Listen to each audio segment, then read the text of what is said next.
So hi guys, Kung Hipag Choy pala at ngayon ay Chinese New Year. And then ngayon is dragon, ano tawag dito? Ano tawag dito sa mga dragon nila? Hindi. Sa mga Chinese basta Dragon Balls.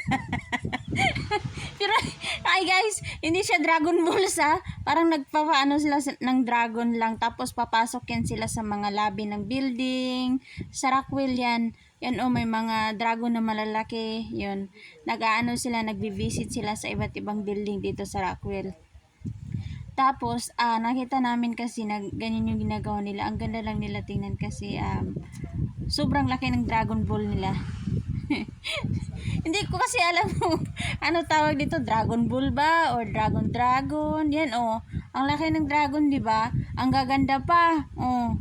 So, tingnan niyo yung nila ako nakakita ng dragon na nasa naglalakad sa building.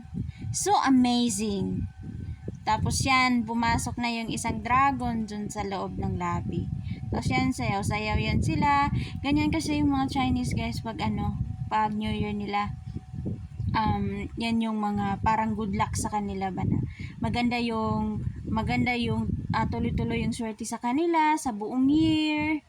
Maganda yung pasok ng swerte nila, yung mga ganun yung mga pamahiin. Yan. Yan yung mga pamahiin sa mga Chinese pag Chinese New Year.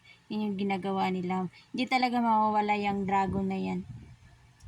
Kaya yung mga Pilipino, iba kasi yung mga ano tawag dito, pamahiin sa Filipino eh. Sa kanila yan talaga yung pinakamalaking event sa kanila yung dragon.